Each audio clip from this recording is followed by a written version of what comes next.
Hello, good evening. My name is Raimundo Reyes, and I am a host for Community Advisors RSR. And my co-host is Maria Sigari, Contadora Latina, and Eduardo Rodriguez from LULAC, District Council 18. And today we're going to be talking about going back to school. And we know there's a pandemic, and people from Forward ISD and HISD are joining us today. And we're going to be asking questions that parents have submitted to us via Facebook, Instagram, and Twitter. And thank you for those who are joining us today. If members from Forward ISD can present themselves. Hi, good evening, Mr. Reyes. Thank you for the warm welcome. My name is Raul Peña. I'm the Chief of Student and School Support, and we serve 80,000 students in our community. And we're excited to be here today and share as much information as possible to get the start of school going. Joining me is Dr. Marian Mouton. Dr. Mouton? My name is Marian Mouton, one of the executive directors for student and school support. I work with Dr. Pena in Region 3, and we're just here to really support the schools and just make sure they have everything they need. Awesome. Elizabeth Santos from HISD. Hi, yes. Hi, buenas noches. Good evening. My name is Elizabeth Santos, trustee for HISD District 1. The first trustee that is from the north side, the first Latina to sit in this seat, and a very, very proud HISD student, volunteer, teacher for 10 years, and board member and future HISD parent. I'm excited to be here tonight with everyone. But thank you. Thank you for having me. Thank you. So one of the questions that we have from parents is that, so for HISD, so in this case, so students are going to go for the first few weeks to school via online. What resources are available to students? Well, okay. Hi. For Houston Independent School District, there is going to be some delay. There will be delay, so I'm asking parents to be patient. I know we asked the superintendent back in March, the interim superintendent back in March, and she wasn't able to commit to buying those resources then. So we just passed an amendment this week to purchase laptops. So kids from pre-K through first grade will receive iPads. From second grade to fifth grade will be Chromebooks, and then laptops from 9 through 12. So we've sent out, HISD has sent out a couple of different surveys, and I'm encouraging parents, the Latino community, to come out and speak up and speak out. Right now, the way the pandemic has hit our community, we're the most in need, and our undocumented families and our undocumented students and just our essential workers have been hit so hard. So right now, this devastation has hit us 10 times harder than everybody else. So we really, really, really are encouraging. I'm really encouraging my former students, parents to come up and speak out on the needs of our kids right now. So there will be a delay in, there can be a delay in the resources that they will be getting, but for sure we will be serving breakfast and lunch, curbside, so that way our students can receive breakfast and lunch, free breakfast and lunch. Awesome. And can Forward ISD comment as well? Yes, Raimundo, and thank you, Trustee Santos. We're, very similarly right alongside Houston ISD. We started this pandemic back mid-March of this, just a couple of months ago, and it seems forever. And so our focus has been to deliver updated curriculum for virtual instruction. Just a couple of weeks ago, on August 30th, our board did approve going to full virtual instruction, starting school on September the 8th. And so we've been working with our principals and our campuses to make sure that we have all the PPE equipment available at our campus sites for safety, but also that we have a nice and robust curriculum to support our parents. And so that's available for our parents online at fortworthisd.org.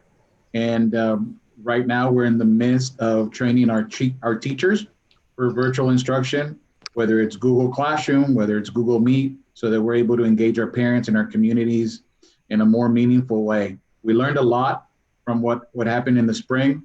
And now that we have an opportunity to start strong with our community this fall, we've taken full advantage of preparing for that.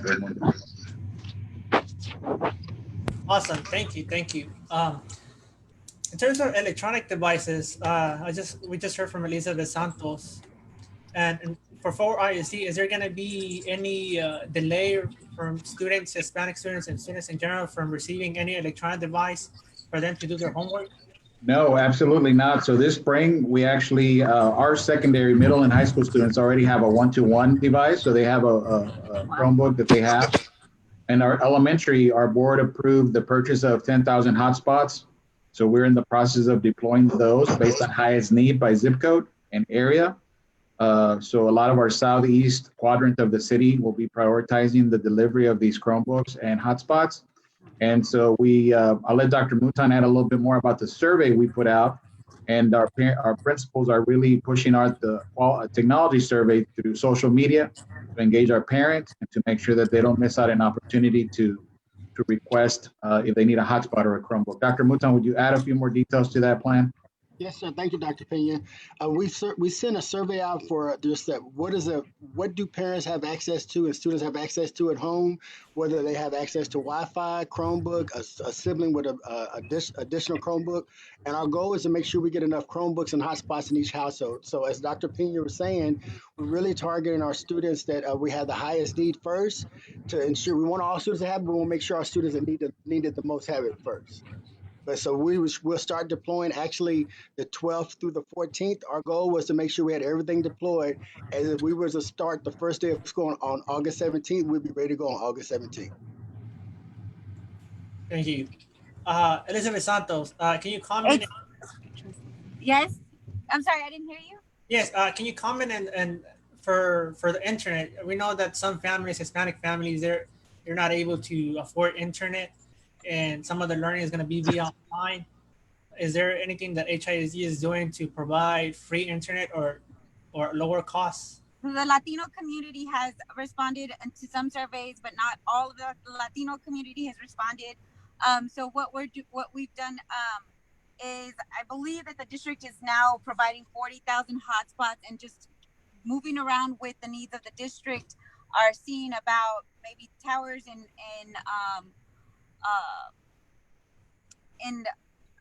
low-income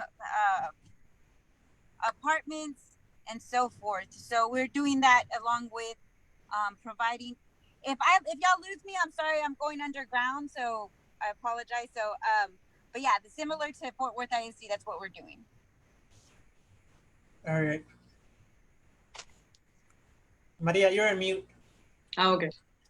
Hello, I didn't have a chance to introduce myself. My name is Maria Segueri. I'm a tax accountant in Houston, Texas. I work very closely with the immigrant community. Most of them don't speak English, so I get a lot of questions about them. I'm very involved in the immigrant community here in Houston. So that was a biggest concern, because even if they get a Chromebook, they don't have internet, or they don't know how to operate a computer. Are you guys offering classes for the parents to learn how to operate these devices? Yes. So gracias, Maria. Yes, we have basically a customer service line, and that's been the biggest issue that our parents have had trouble not knowing how to access technology, not knowing how to use a computer, not knowing how to use a hotspot, not knowing how to use the software that our students are that they have to interface with to interact with the programs. So there's been a huge challenge. I've had students that go up to churches or schools or outside to try to pick up the Wi-Fi. And in Houston heat in the summer, it has been pretty, what's the word? It's been sad. It's just, that's the word that I have for it. It's just incredibly sad to have my students, in need and have to go to do that. But also the parents. I've been on the phone with parents who have, like Raimundo, there was a question that said, well, what if we have students that have, or parents that have five students or 5 children in the household, and how are they going to share one phone to type an essay? I was an English teacher, a high school English teacher. We can't type an essay 5 children can't use one phone to do all of that. So we're hoping that that we're using what's called asynchronous and synchronous. Basically I'm sorry, I need to slow down, apologize. So what we're doing is we're not having live classes. We are having live classes, but also you can tune in at a different time. So that way you can stagger your children's schedule. You don't have to all be on the computer all at one time. You don't have to use the hotspot, the bandwidth on your hotspot all at one time. So it will be staggered. And one thing that I am going to encourage parents, students, community members is communication with your principal, communication with your the parents in the community, communication with your children, communication with just everybody in general right now. Look out for your look out for your neighbor, because you don't know what they need, and it's always helpful to come out and reach out to somebody, so that way you can gather more resources that way. So yes, it has been incredibly difficult, and that the staggering of those schedules are going to help hopefully with children that have to share resources. Ms. Nagati, just to follow up on Ms. Santos' question about, what are we doing to support our parents? So our teachers right now, like I mentioned earlier, are going through the professional learning to learn all the technology platforms that our students will be using. But we've also partnered with the Fort Worth Public Library System to have classes throughout the city on how to use technology. In addition to that, we have parent liaisons at each campus that will be supporting parents as need be. Our campuses are open by appointment. Of course, we're following CDC guidelines if need be. But once again, we have our parent liaisons at the campus. We have the principal, assistant principal. We have the counselors there available. And there are some bilinguals. They're bilingual, so they're available for support both in English and Spanish. Dr. Mouton, anything that I might have missed? We also have provided webinars, pre-recorded videos for the parents to help us with our different platforms, like our Google Meets, our Google Sites, Google Classrooms, our Seesaw, so that they're aware as well. So that's all provided, so that the ones that are struggling with the technology, we have videos to help them get familiar with the technology. Very well. It sounds like you have everything under control. I know that whenever everybody had to leave school in a few months ago, nobody was ready, nobody was prepared. I had a lot of questions myself. I have 5 kids at home, and I have everything from high school to pre-K, and it was very challenging. So I was really looking forward for the good plans that the school districts will have. Ms. Agati, and we're still growing. We haven't mastered everything, so we're still growing. We're counting on our parents. We're about to put out another survey. Like Ms. Santos shared, we are also going with an asynchronous learning model. So that means that there's 3 ways that we can take attendance. We don't want to penalize our Latino parents or our African-American parents. So number 1 would be check in with your teacher at least once a day. Number 2, complete an assignment throughout the week just to show that you're making progress. Or number 3, making sure that they're showing mastery on any assignment that the teacher might have provided. So we're going to be very flexible, and we want to make sure that all of our students are represented and counted for student attendance. So we're trying to be very intentional with enrolling as many of our students, because some of our families right now are scared, as rightfully they should be so, and their level of confidence with safety is not where it needs to be. And our job is to make sure that we're offering that transparency. So right now we're in the process of taking videos of our schools so that we can show parents what they're looking like with plexiglass, the sanitizer throughout the hallways, and teachers. We were able to furbish every other teacher with an infrared thermometer. So we've invested a lot in safety, and we want to demonstrate that to our communities and our parents. I have a question that I'd like to ask, if I may. My question has to do a little bit more with, I've been getting a lot of questions from the disability parents, people with disability students. How is each one of your school districts going to handle that? I mean, we have disabilities where either through learning or visual or hearing impaired, but we also have physical disabilities. So how do those kids get their lunches? How do those kids get or become part of the program of the school districts? going to set up specific, I guess, avenues for them to access the curriculum, or because that's one of the deals that in all the stuff that we've been hearing lately from everywhere, especially news media, that hasn't seemed to been addressed that much. So I'm kind of curious on that. So our commissioner for the state provided guidance from the Texas Education Agency, and what we're doing is we're providing a lot of these services for our special education students on campus. So if the parent feels comfortable and safe, they can schedule a time to meet on the campus with the principal, and whether it's the physical therapist or speech therapist. So we'll have those services available on the campus. And then based on the students, what we call the IEP, the Individualized Education Plan, if the student requires for visual impairment, a certain technology platform or technology tool, that is provided to the student already. Again, we're working with the families on a case-by-case basis and see what their level of comfort is. And we're being very flexible to be open to the parents. We have some parents that say, no way am I bringing my child, but we still are offering those services at the campus. Ms. Santos, anything else maybe from Houston? Yeah.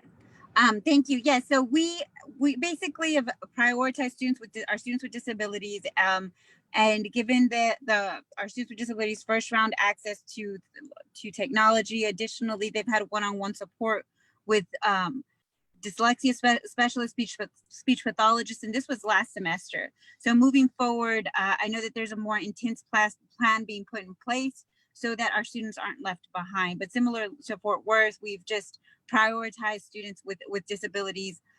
So that's what we're doing. Let me have a follow-up on that. On speaking of this particular deal we're talking about right now, is there, or does it look like there might be some funding shortfalls, or will additional funding be required for those specific individuals? And if so, how can we help? How do we, as the parents or different groups out here in the community, how can we offer you support? Do we have to talk to anybody, send any letters, make some phone calls? What can we do to help you guys with what you're trying to do? Mr. Rodriguez, I apologize. I don't know if it's on my end on the technology, but I could barely hear what you were saying. It was breaking up quite a bit. But did you say maybe something about funding and communicating with parents? We couldn't understand what you were saying. It was breaking up quite a bit. Let me try again. Yes. You can type. I'm sorry, I don't mean to interrupt, but you're breaking up really badly. Maybe try typing it, Mr. Rodriguez, in the chat feature, if that's okay. Yeah. Yeah. Sure. Meanwhile, can I ask Forward ISD, is there any resources pertaining to pre-K and kindergarten for kids, since they like to play and they like to talk at the same times, and so how is it going to be for them to learn? What plans are there in place for them to have safe learning and for them to actually get an education? Raimundo, that's a great question. We've been having a lot of discussion about early learning, especially pre-K and K. These are our youngest learners, and as you know, even when they come in person, they're fearful of their first day in class. There's crying. There's all these things of fear. So our teachers are being trained on a software platform called Seesaw. It's a very visual, interactive platform. So that's number one. We're also prioritizing technology to our elementary students, especially our families that are reporting that they don't have a Chromebook. And like Ms. Santos said, if they have 3 or 4 students, then they probably need more than one, because you can't have a family of 3 or 4 or 5 students with only one device and one hotspot. So we're prioritizing that. And number 2, number 3, the biggest thing is flexibility. We will have our counselors at every campus trained with guidance and social emotional learning lessons. So they'll be available. And I guess our best recommendation is, if need be, if there's a student or a child that's having tough time transitioning, is having a one-on-one meeting with a parent. Like Ms. Segari, you said you had 5 kids at home, and seeing what the needs of the child are so that the teacher can best customize the instruction to the children. So we're being very flexible. The worst thing we want to do is have students who are afraid or not wanting to be engaged with us. The lesson that we learned in the spring is the scheduling of the classes is very important. Just like us, we can go on Zoom from 8 to 5 without a break. And if the principals don't pay close attention, our students could have the same schedule on a daily basis going from 8 to 9, 9 to 10, 10 to 11. Next thing you know, the child doesn't have a lunch break nor a lunch break at all. So we're focusing on the 4 hours required of engagement by the state, and we want to make sure that our kids are engaged versus just compliant being on a computer all day. That's true. Thank So you. is the general goal to bring everybody back to school? I think Well, yeah. really quickly, I did want to differentiate really quickly. So, Mr. Peña, you are with Fort Worth ISD, correct? Yes, ma'am, with Fort Worth ISD. And what is your role there? I'm a chief of schools, one of the chief of schools. We have Yes. 80,000 students. Thank you. So Mr. Peña is the chief of school. So his area of expertise is actually academic settings and so forth. And I am a trustee. I am a liaison between the community and the HISD administration. So I just wanted to the feedback that I'm getting is a little different, I believe, than what Mr. Peña receives. So that I wanted to just put this out there that pre-K, kindergarten, pre-K and kindergarten are meant to socialize our kids.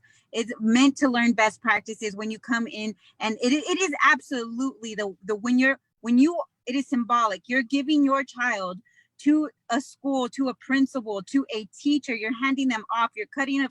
And parents, we're entrusting the school district to give our children to the school district to say, hey, this is what is best for our kids, and we're trusting you with this. So I'm not trying to get Mr. Peña in trouble. That's why I wanted to differentiate the role. But I personally, as a trustee, am asking parents to advocate. And if you don't feel safe sending your kids home, sending your kids to school, then don't do it. Do not do it. Our kids will learn to socialize when they get back to it, when and if things get back to normal. The pre-K and kindergarten, we are learning to socialize. We're learning to learn through play. So that you're absolutely right. Having a student sit down in front of a computer for X amount of hours is not necessarily the healthiest for our children. And so I disagree with the guidelines that the commissioner has put forth for school districts. I can say that I'm an elected official. I know Mr. Peña has a job to worry about, so I am going to say it. But I just want to say that for parents out there that are scared, that don't want their children to attend school, you have every right not to send your child to school. It is very difficult to sit there and say that we can have plexiglass and when it's in aerosol spray that we inhale, that's just there for show. I'm sorry, but we have to protect our children. If anything is going to help our children, it's going to be air purifiers in the classroom, masks, and constantly washing our hands. And when the truth be told is that poor schools and poor communities rarely have the resources on a normal school day.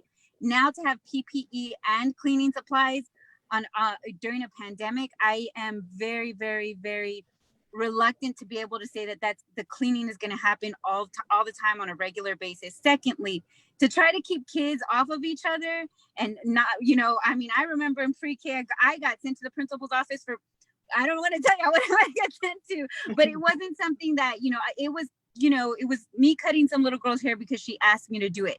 But that's the thing is that as pre-Kers, you just like, okay, yeah, all right, let's hold hands. Let's do this. Let's do that. You can't keep children. That is their developmental phase. They're an exploratory phase. They're going out there and that's how they learn. And so if you want to ever send a pre-K or kindergarten or first grader to school, our kids will touch each other. That is just it. I was a teacher, a 10th grade English teacher, and trust me, they don't get any easier from touching each other in the 10th grade. So I'm just telling you, parents, if you are out there and you do not feel comfortable sending your kids, it is impossible to socially distance or physically distance 4, 5, 6, 7, 8, 9, 10 years, all the way up through high school. I'm sorry, but it is absolutely difficult to do that in a task that should not be placed or burdened on teachers and or principals because of the funding that the commissioner is threatening to pull away from us if we don't eventually open schools. So I'm sorry, just had to throw that out there. Mr. Rodriguez, did you type in the Well, thank you very much. That was a very good explanation of the other side, I'm assuming. What I'm getting from the community that I serve is they are like in the middle. They don't want their kids to go back, but they cannot afford not sending them back. So a lot of them have jobs that don't pay that well, and obviously they have to go back to work. They don't have a choice.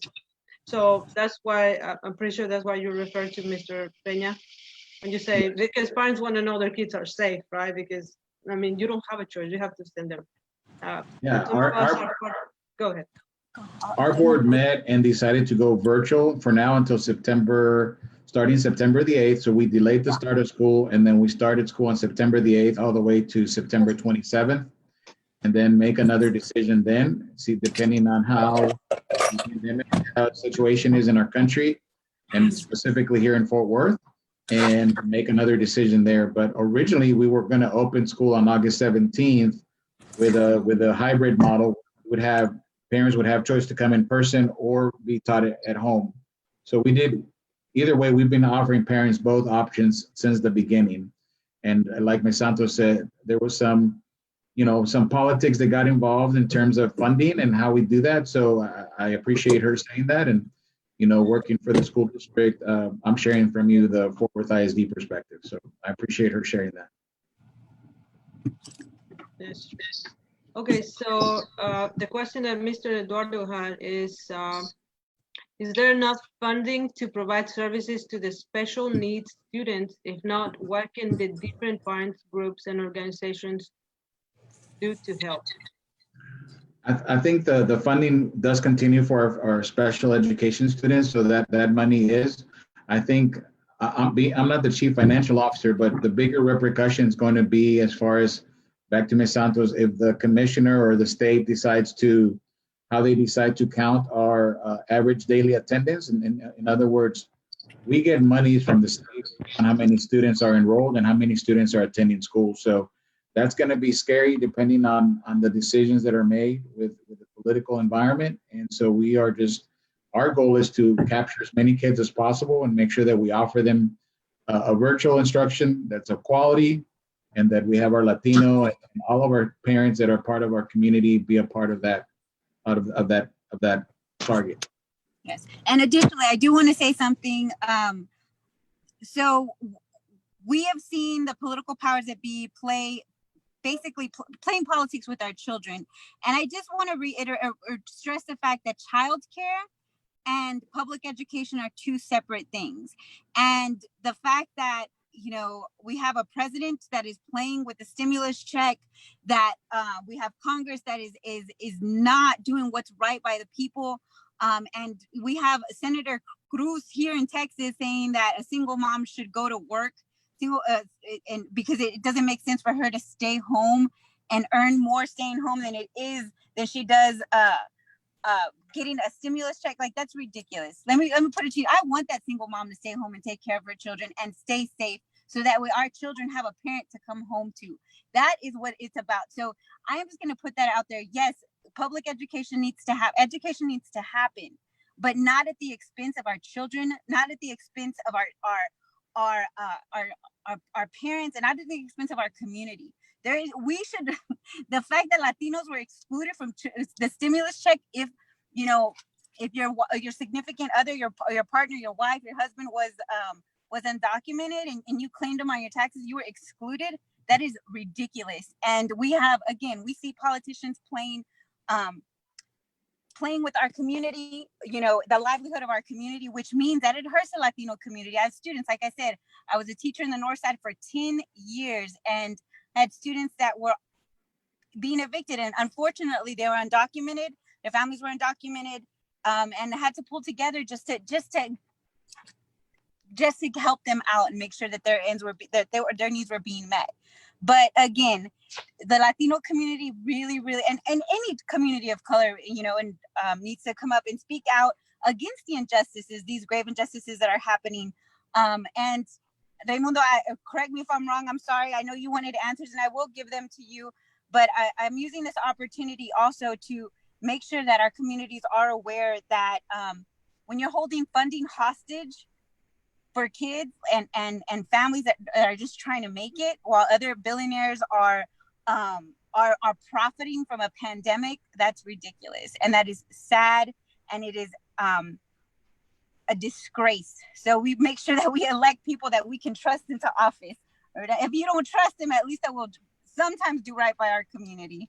So I'm sorry, just had to use that opportunity to say that. So please, please, please be mindful that I understand that our community has to work. I know that I was supposed to start working this fall, and I chose not to work.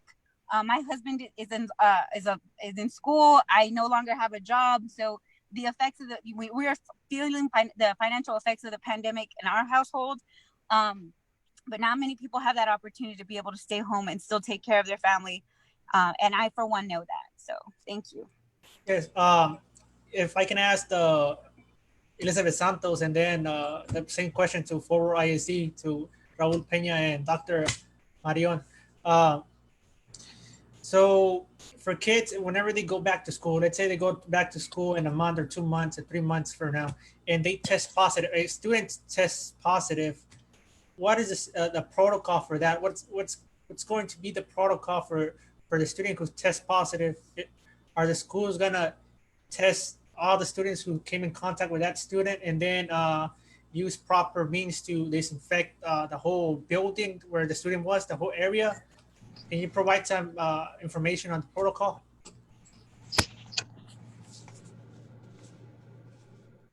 Santos, can you say anything? So right now I know that we have a committee that's collaborating to to put up the procedures and safety procedures. And we have an interim superintendent that is following the CDC and TEA guidelines pretty closely. So and everything is fluid right now with what's going on. So I can't speak to the day-to-day operations of the district nor of each individual school.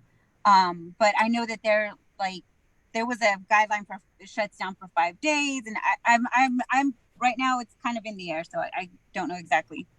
What about for ISD? Can you mention something of the protocol that's in place or is going to be in place?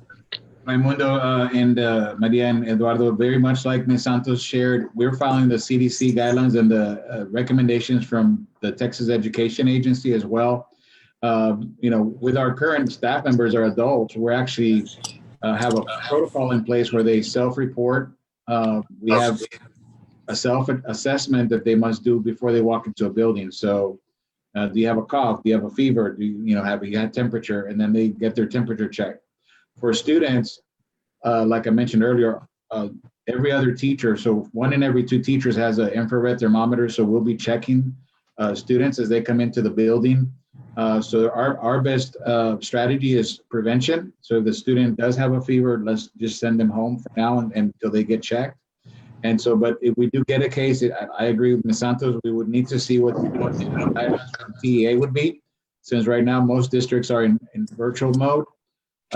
There have been a mention about closing down for 5 days, but we do have fogger machines that are disinfectants. So as soon as something is reported, the area is disinfected, and we have reworked our custodial schedule to have all of our evening custodians be there during the day, so that there's constant cleaning and disinfecting of bathrooms, hallways, and for now we're temporarily restricting the water fountains. Although we don't have any students at the schools, but that's kind of where we are right now, is the restriction of as many communal areas where they're at is to sanitize bathrooms on a regular schedule. We'll have time cards where the custodians will write down when they cleaned it.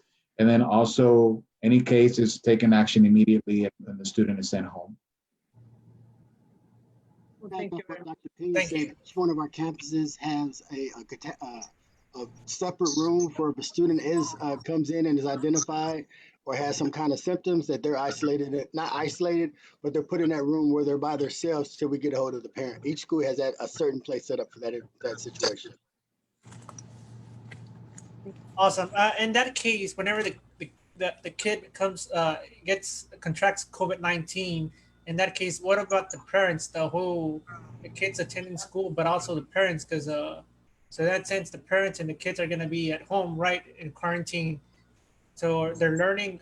Do they continue school during that time via online, or if they're Yes, ready?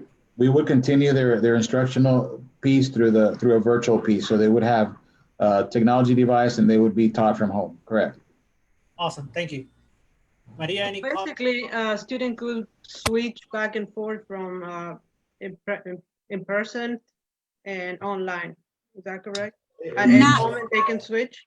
no. So for HISD, the current plan is that you can switch at every 6 weeks. So you would essentially, you're still reporting to that same. So from my understanding, from the last board meeting, was that if you're sent home, you're going to have your technology with you, and you're still reporting back to that teacher via technology. But let's say that you're not comfortable sending your kids after the first 6 weeks back to school, so you have a virtual instructor where that 6 weeks you're going to remain, accountable through the virtual teacher. But then if you want to go back in school, you have to wait until the 6 weeks marker to go back and switch to in-person instruction, where you may or may not have the same teacher. It's just depending. Again, every school district is working really hard at being flexible, number one, thorough, and to try to fit what best needs of our students within the ridiculous guidelines that TEA is giving us. I was going to add, similarly to Houston, we're also kind of sticking to that 6 weeks. But if a student does get ill during that time, then they would go home and continue instruction. But it's not, like Ms. Segari said, it's not going back and forth. Just like when you're in person and you get sick and the child needs to be home, we would provide instruction either, in person, maybe a packet, but now it would be virtually through virtual instruction. A follow-up question for that, for the learning. If parents don't feel comfortable sending their kids to school, is there an option to stay online via internet school? Yes, school and year? that's what we started. We started our survey, and right before, just a couple of weeks ago, we were 50-50. 50% of our parents wanted to come in and 50 wanted to do it virtual. So we will accommodate virtual. And like Ms. Santos said, it all goes back to how our state continues to fund us, but our intent is to keep parents and students safe. Awesome, thank you. Santos, Elizabeth, can you comment something about that option? Do they have the option to not send their kids to school and have it via internet, via online, the whole school year? I think I just said that, Raimundo, and it's Trustee Santos, by the way. Trustee Santos. So Trustee Santos. So what basically, yes, you're like I said, you're gonna either enroll online for the first 6 weeks, or if the second 6 weeks you want to continue, just continue with the online school. If you want it third 6 weeks, you want to go ahead and go face to face, and you do that, but it's going to be at the stopping point is every 6 weeks. I have a question from the community. Do they have to return the laptops at the end of the school year? If they so HISD, the only laptops that had to be returned from the summer was from the seniors, and everyone else got to keep their laptop. So that way, it's an easier turnaround time in receiving the technology. But for high school, the seniors had to return them, so that way the incoming freshmen would have enough. And we did the same thing for the students that had a Chromebook device in their possession. They kept it over the summer, and at the end of the school year, only the seniors that were leaving the school district submitted it for them to get cleaned and either re-imaged or refurbished. So what about the mask? That everybody has to wear a mask, even pre-K, kindergarten? So we've ordered masks for every adult and every student, and so we have I think every district will have large shipments of masks, so they will be available to our students at the schools. But they're mandatory? Yes, they're required, just like it is here as city ordinance and state. What about a face shield? Can they wear one? Yeah, that's a good question, because the order says face mask, and so I wouldn't be able to tell you right now whether a face shield suffice under the current order. So that would be a good follow-up question for myself in terms of a face shield being able to count for a face mask, and maybe Trustee Santos has more information on that, or Dr. Mouton, but that's a good question. Yeah, that's not a question that I've received, but if you can email that to me, I'll have a response for you later. Okay. Thank you. Okay. Eduardo, do you have any other questions that you may want to ask? I know your microphone. No, right now everything seems to be pretty good. I like the questions so far. These are questions that I haven't heard anywhere. So. Thank you. Any final comments for our guests of honor? If you want to mention anything that you want to say to the public, to everyone. What about the SAT test? I'm sorry? This SAT test? Oh, yeah, that's a good question. Is it the STAR test, the state test, the Yes. STAR test? So our commissioner made the decision to assess students in the spring, and so we have to follow that guideline. If that's what the recommendation is to assess students, we probably don't feel that it's the best marker for identifying our students' talents and skills, because they've been out of school now for several months. And so we're going to do our best to engage with them, engage with the students through quality instruction, and make sure that we're ready for the assessment. But I'm not sure if it's going to be a valid indicator of the students' knowledge and skills. Trustee Santos?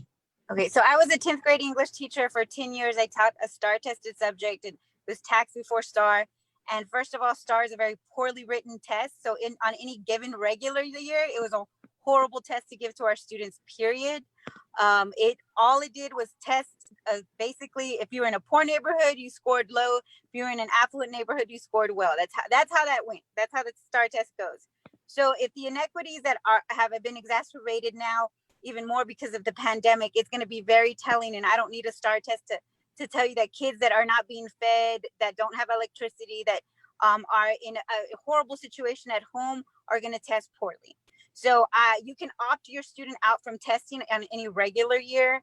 And I don't see why you wouldn't be able to opt them out. What that means is you just choose not to take the STAR test.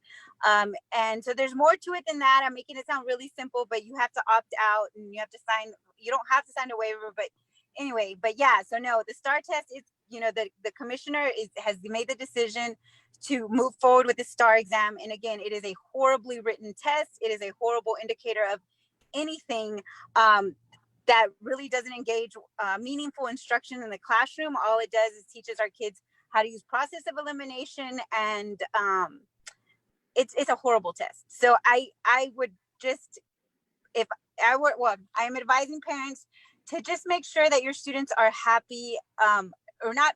Right now, it's not a happy situation, but healthy. And if there's anything that you need, just to reach out to me. And I know that I've been working behind the scenes trying to get resources to the community any way that I can, as far, of course, legally, but like through different organizations. So if there's anything that I can do, please reach out, and I will. I can't make miracles happen, but I will definitely be an advocate for our community.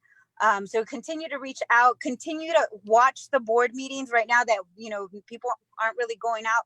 Watch the school board meetings. I proposed an amendment that would bring nearly $5 million more to our poor communities, and it was voted down with no real reason, actually. So we have to hold our elected officials accountable.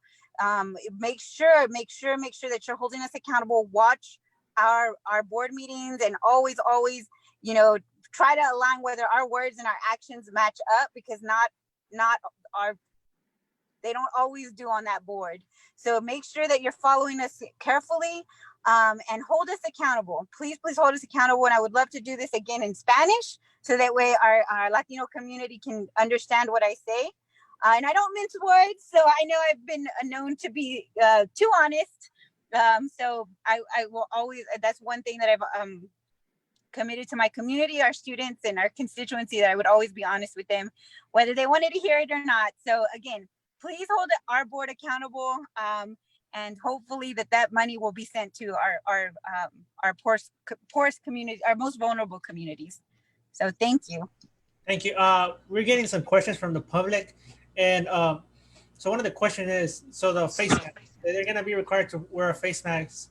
What about those students who have allergies, or who, they're always touching their nose, and who have asthma or any other condition? Are they going to be required to always wear that mask? We've ordered for any students with any medical condition, we've ordered plexiglass, and so it would be a triangle, kind of a three-sided plexiglass for the student's desk. So for those students that have medical issues, we have ordered, I can tell you, we'll have more than enough for any student that might need one. So we will have plexiglass through their desk, yes, like right in front of their desk. And of course, our instruction is going to change. We, like Ms. Trustee Santos said, as much as our kids are always going to willing to touch, we're going to reduce small group instruction. So that's, any centers or stations that the teachers used to have, those have been eliminated. So any community area has been eliminated. So we're relying right now on technology and our best teachers to deliver the best lessons in a very different way. And so professional learning is going to be very important for our teachers to just continue to teach differently and different times. Right. And just keep in mind, I want to remind parents that instruction is going to be a lot different than what you've known it before.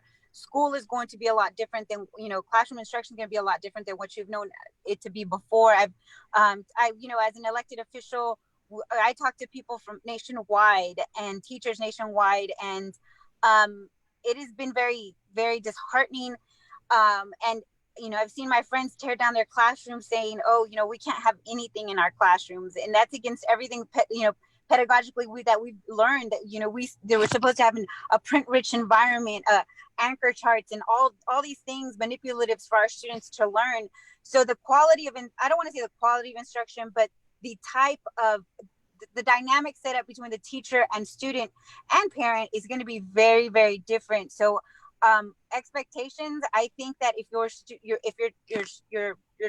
if my child had allergies and had a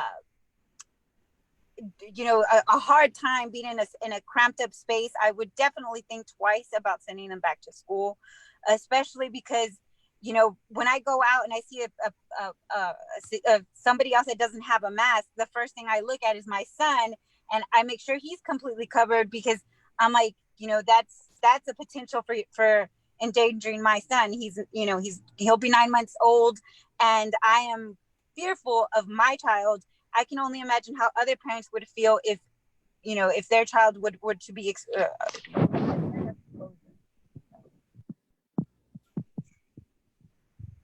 The way I see it as a mom, I personally am not sending my kids to school.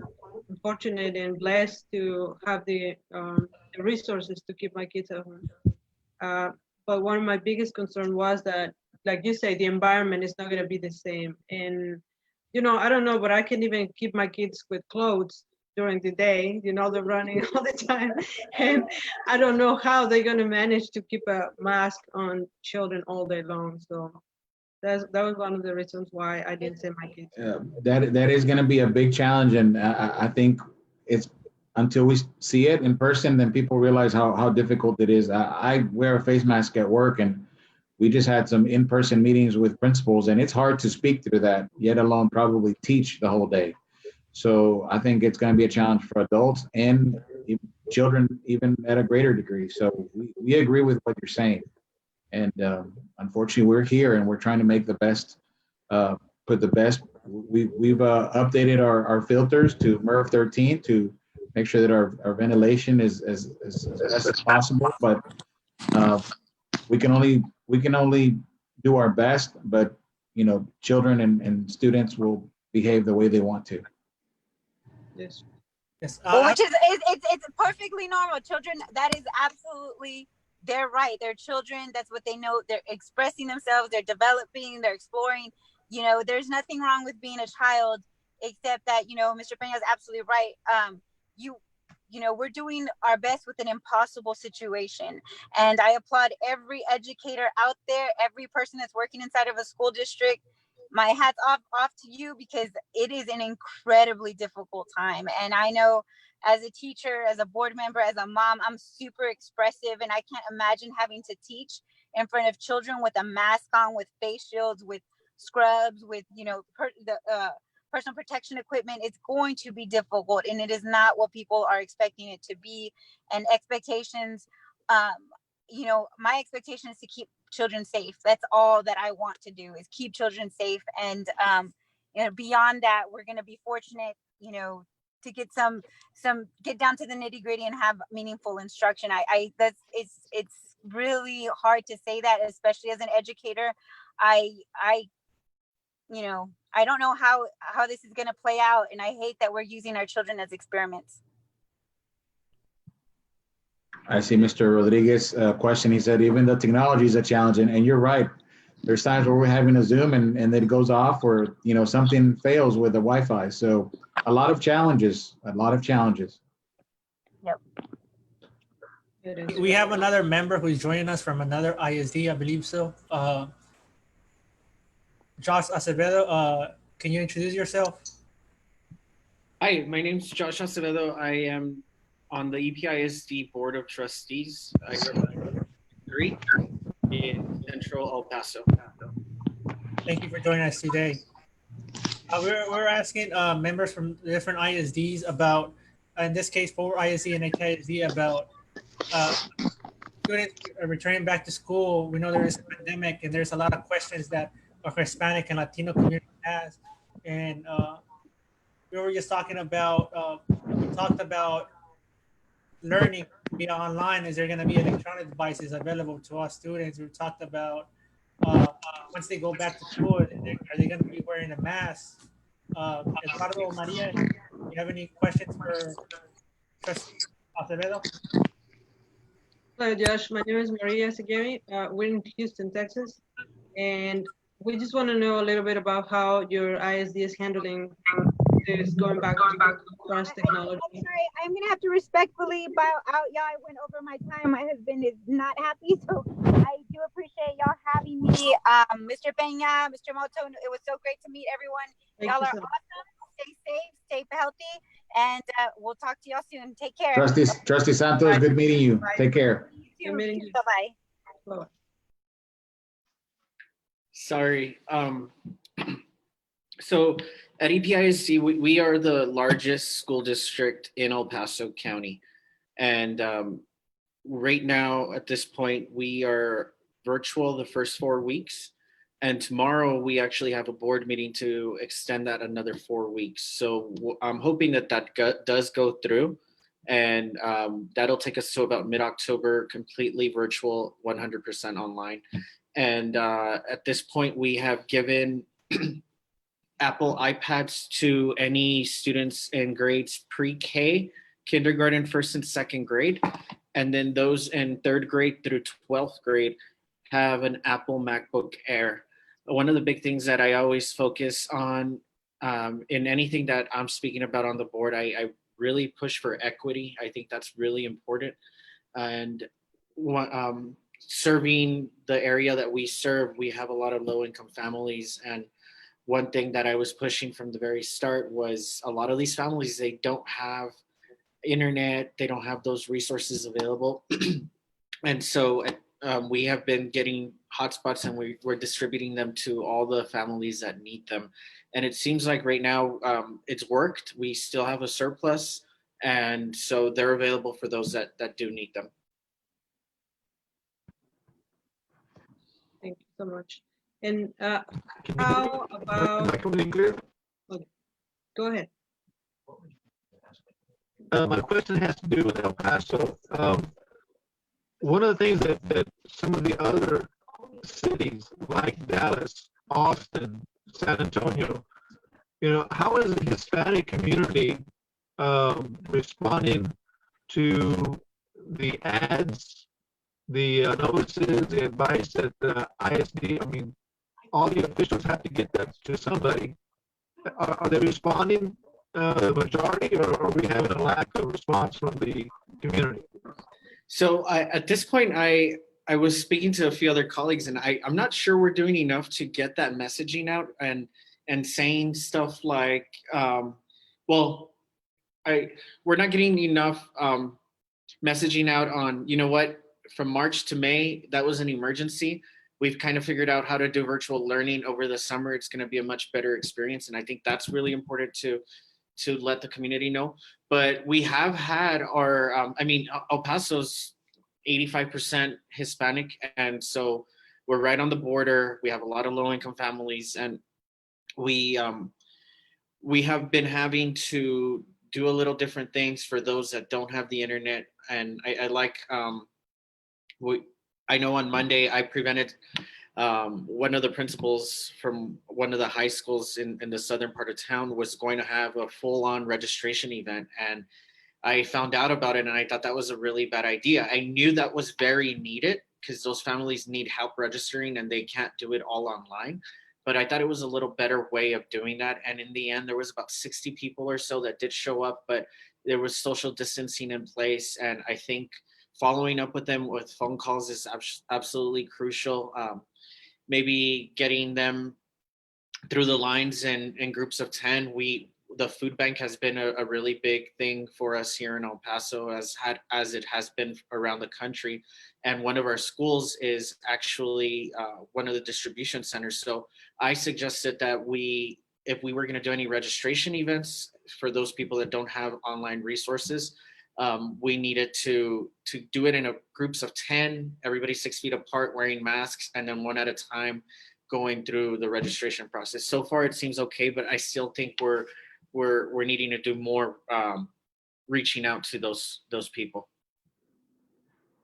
I agree with Trustee Acevedo. It's good to see someone from my hometown. I'm originally from El Paso. Oh, cool. I went to Bowie High School, actually. Well, Bowie's the high school that I'm speaking about, actually. Yeah.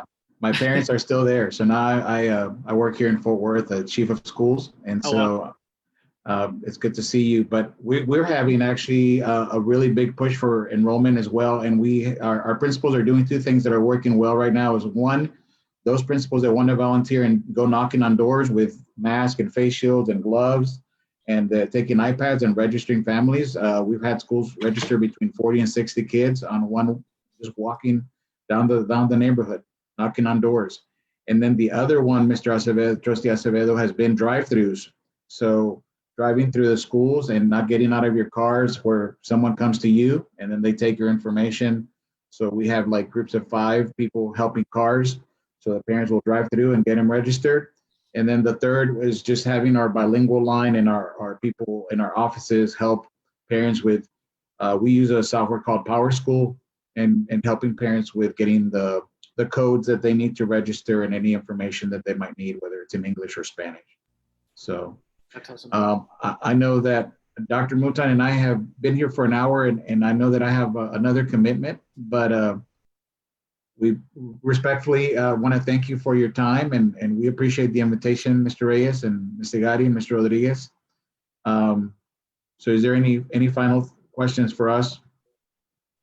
Well, I just want to tell you that I'm very proud of all of you, because I know you guys are working really hard, and I can see that you have passion for what you're doing. And as a mom, as a member of this community, I thank you and I congratulate you for all your hard work. And I'm glad that people like you are in charge.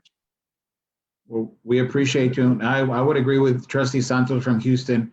Estamos listos para hacer esto en español a la próxima, para poder platicar con la comunidad, si es posible. So just keep us in mind, and we're more than glad to do this in Spanish. Thank you. Thank you for participating today, to Raul Peña and to Dr. Marion. And you provided good information to the Hispanic, Latino community, and to all students in general and parents. Thank you for everything you do. And see you next time whenever we have a Spanish one. Thank you, Mr. Reyes. Trustee Acevedo, it's good meeting you virtually. And good meeting you. And I'm sorry, I thought we were doing 7 p.m. Mountain time. So I got it a little bit wrong. So that's why I just signed on. I thought I was early. Hey, I can vouch for him. Would you do lose an hour going west? So y'all take care. Thank you. Thank you. Yeah, have a nice one. Thank you, doctor. Thank you. Trustee, if you like, we can continue doing it, and that way we can provide more information to the people of El Paso who are viewing us today. You're gonna see this live video, and we have questions from people from El Paso, and we have questions in general from people who has reached out to us via online through Facebook, Instagram, Twitter, and even TikTok. So there's a list of questions that we have, and hopefully you have an answer. And the first question that we have from the public is you already talked about it. Was you talked about the resources about going back to school, and some of the first weeks I assume are going to be online. And what resources are available for parents and students? Like you talked about, I believe so, about the internet.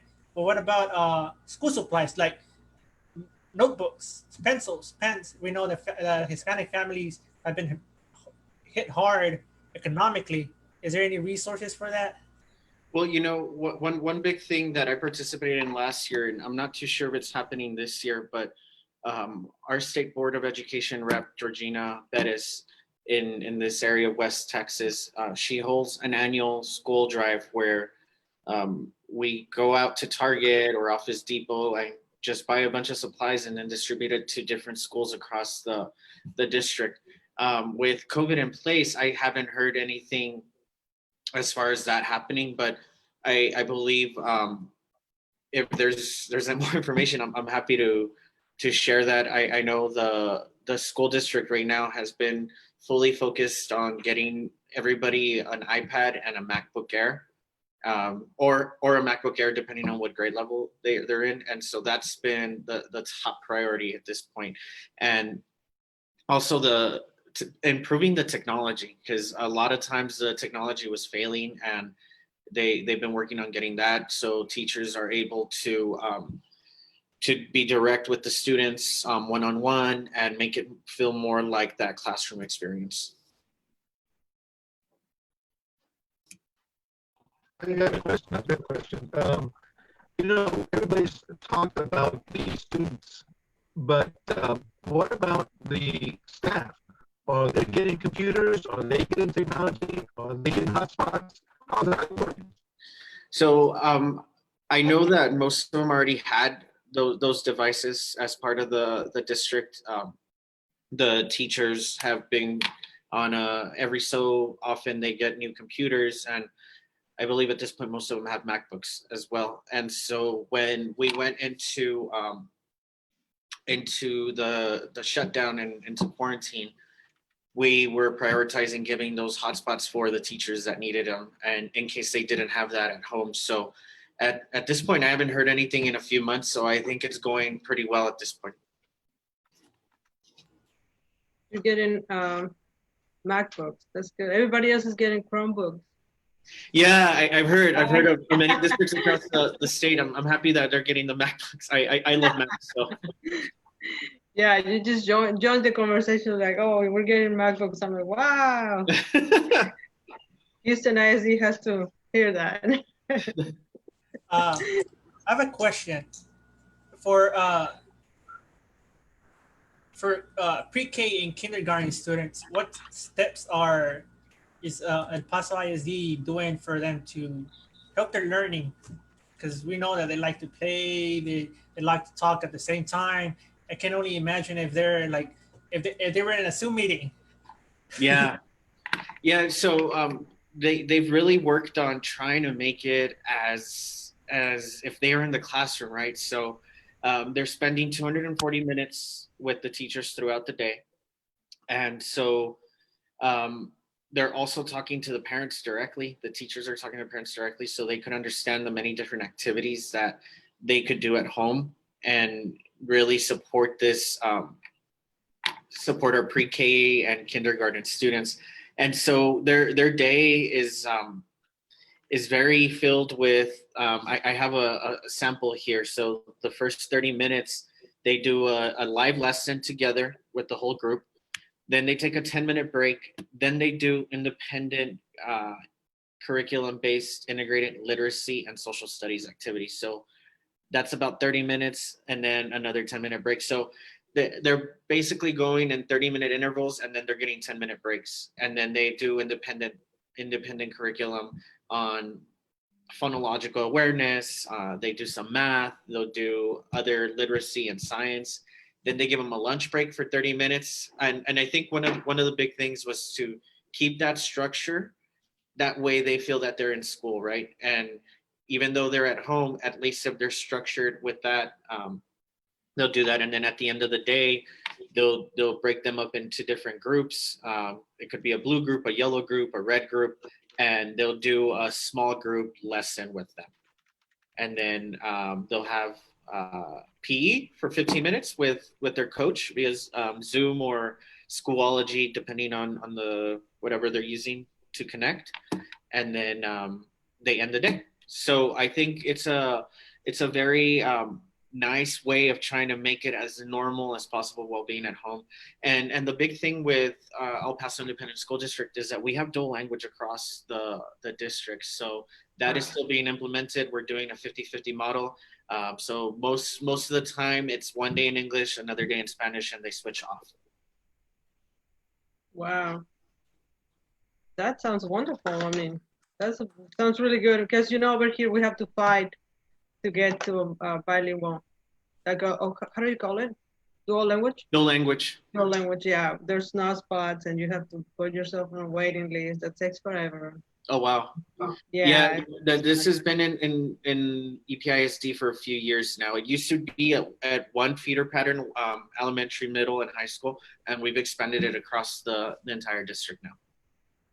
I just want to say thank you. It seems that you have it all structured and based on the plan. Congratulations and thank you from our co-hosts, hosts, the people who are community advocates.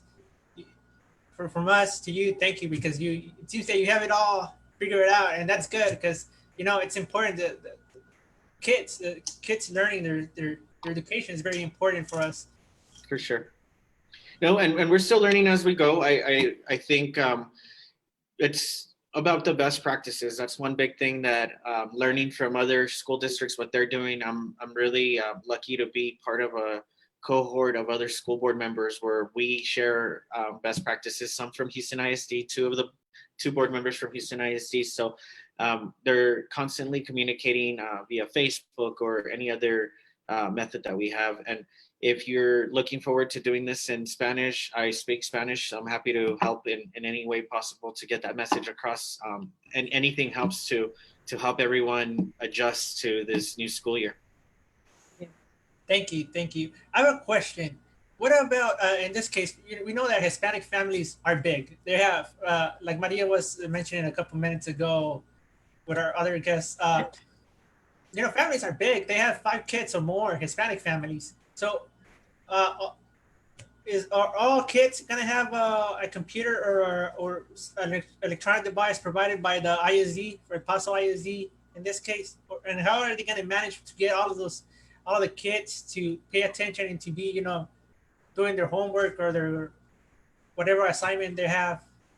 Well, the big thing is, yes, each student will have their own device, and if they have internet that might be too slow or doesn't have enough bandwidth to support 5 connected at the same time, then they'll be issued a hotspot. So they could use a hotspot.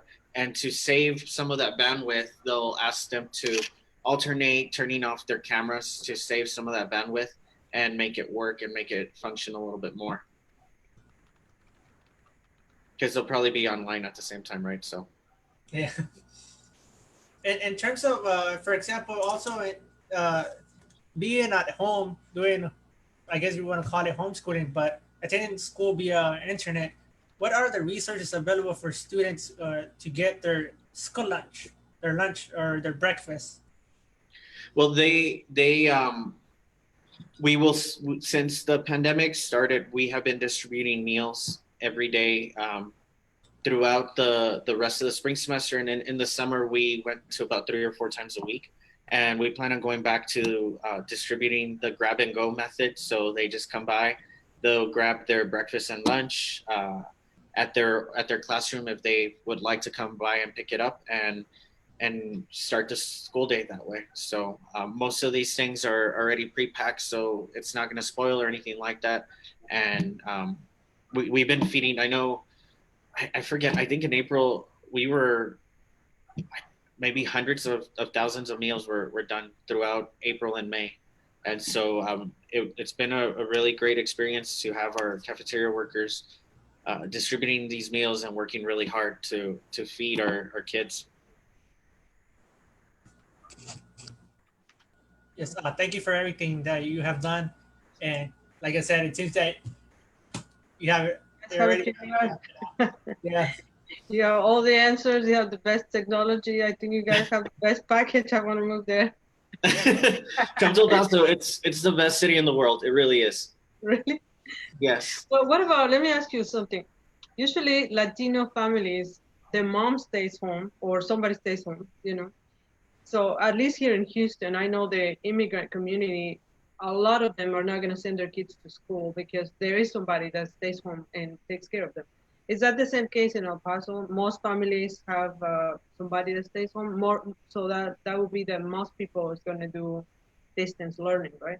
Well, I think it's a combination of a few things. Like I think for in my case, when I was going through school, it was always my grandparents that would pick me up from school.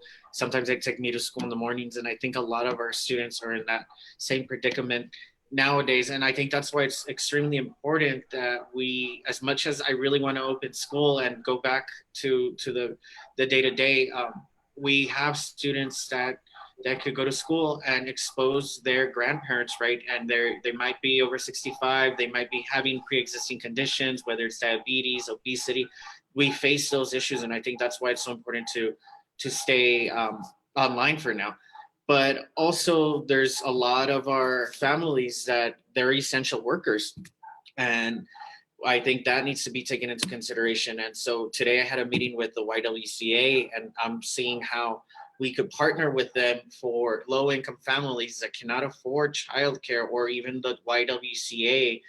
It's about $110 a week or a month to take care of their kids during the day, put them in pods, and have the learning going on there while they go to work. And so I think that's another reality that we haven't really talked about as a community, because those people do need to work. And what are these students going to do, right? Especially for our elementary students that need that guidance. So that's kind of what's on my mind right now.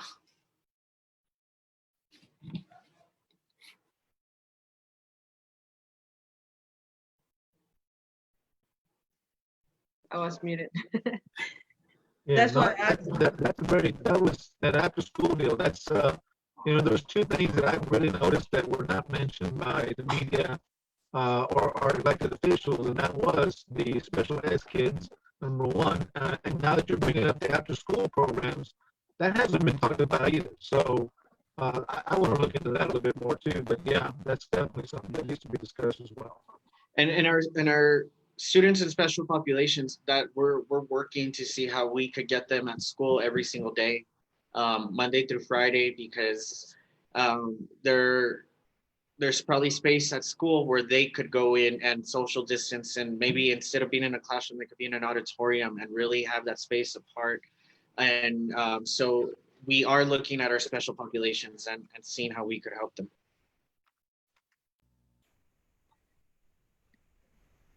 I have a question. Whenever kids, students return back to school, and what is the protocol that's in place in El Paso ISD for kids to maintain social distancing? For example, they can be at lunch, or they can be in the hallway going from one classroom to another. They're gonna be next to each other. Is there gonna be a protocol for them to have social distancing? Yes. So we don't want to do what Georgia did, right? I know that went viral across the country, and there's been several that have tested positive from that school, and the school is now closed for the time being. But each one of our schools will have a site facilitator, and they will be there to monitor and encourage social distancing. We're going to have a lot of signage around in high traffic areas, whether it's the stairs, elevators, the hallways. There will be all of that. And then we also are doing a lot of training. The staff will be trained on proper protocols to encourage the social distancing. Of course, everybody will be wearing masks. That has to happen.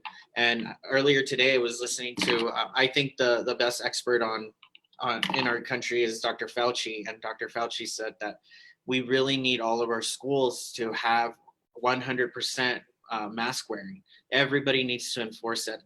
That is really going to help stop the spread. And of course, the social distancing, 6 feet apart. Our desk will be placed 6 feet apart, and desk will be removed to make sure that the students will stay in place. Our teachers will have face shields. There will be plenty of hand sanitizer everywhere. There will also be gloves. So we're trying to do everything that we can. And one big thing that's really important, this is why it's absolutely critical for our families to register and understand, is we want to know how many people are wanting to go back to the classroom. That way we could adjust our classrooms accordingly. And it might be 25%, it might be 30%, but that's why we've sent out this survey, and we have 55,000 families at EPISD, or students actually. But Thank you. I have a question that we had from the public. So are nurses going to be working on schools whenever they go back to? yes, especially when you have students, right, and this the younger ones. And I think a lot of people understand that we have this social contract to help stop the spread of COVID, so we could get rid of this and beat the disease. But our nurses are going to play a really critical role in educating our students and really making sure that they understand how important it is for them to wear a mask, to not touch that mask. We're going to have posters. It's just going to be many different fun ways that they come up with, educating our students and being there and really taking this role to make sure everybody's social distancing and following protocols. Awesome. So I assume that, or maybe you can clarify this. The Paso ISD, it's the schools are going to be providing hand sanitizer. Is that correct? Yes, we have gallons and gallons of hand sanitizers that we have ordered. We'll have the stations throughout all the campuses that we have. We have close to 90 campuses, and every single campus has plenty of hand sanitizer to go around. And for the face mask, if the students is not able to afford it, or the parents are not able to afford it, will El Paso ISD offer some of those maybe masks or face shields? So we have plenty of masks for everybody, and everybody will have access to masks. They'll take their temperature when they come in, and so that shouldn't be a problem. I know that we approved all of this in June, and at the time they spent almost $2 million on any PPE that we need, and that should take us into about mid-October. But now that we're likely, I'm hoping that we do go virtual until mid-October. Do the math, and maybe about December. But if anything, we'll come back to the board and we'll reassess and see if we need to buy more. But that shouldn't be an issue at our schools. All right. So I had asked this our previous guest, and I'm asking this question because I was one of the when I was a kid, this applied to me. So, for example, for kids who have allergies, there's always kids who always have allergies, or who have asthma, or who have a condition. So you said they can wear a face shield, right? And but not a mask if it bothers them, right? Yeah, so if they have pre-existing conditions, or if something goes against their health, they will not be forced to wear a mask. And so that's going to be going on a case-by-case basis. And our campuses are prepared to deal with those issues. The same thing goes for our faculty, for our staff that might have breathing issues or something along those lines, and they can't wear that mask. They won't be required to wear it. Yes, thank you. So Forward was talking about building these boxes, like a plexiglass surrounding around the desk. Will you guys do something similar? On that, I know we have bought a lot of those plexiglass, and I want to say that we are doing that at our desks. But for sure, I know that we're keeping them 6 feet apart. So I could get back to you on that. Thank you. One question that I have from the public, they just asked me this, is whenever kids, the school day is off, kids are exiting out of the building, what's the protocol for kids, to leave the campus to go to their houses whenever they go back to school, obviously, for them not to be hanging out outside of the school, because a lot of them like to play after, for example, high school, middle school students. So what would be that plan that El Paso ISD has? So I think that's going to come in with our site facilitator and taking that lead and speaking to the teachers. And again, I think it's really that in that social contract that we're going with our students, with our faculty, with our staff to make sure that they know that they can't hang around. If they're in the hallway, they can't be crowding. They need to keep those 6 feet apart. And I think what's going to help is also our campuses aren't going to be as full as we are accustomed to because many people are going online. I don't have those numbers just yet. We're still finishing those things, but I can't see, I could see maybe at least 50% of our students staying home and doing online education for the time being through this virus. And one big thing I think that will really show on how we're leading in social distancing and making sure that no people are crowding. We're eliminating lunch. Lunch is not going to go to the cafeteria, have recess, do something like that. We are delivering lunch directly to the students in the classrooms at their desks. They will sit there, they'll eat lunch, they'll remove their mask to eat, they'll put it back on after they finish, and then they'll do a brain break to have some sort of recess in the classroom to try to normalize as much as possible. Do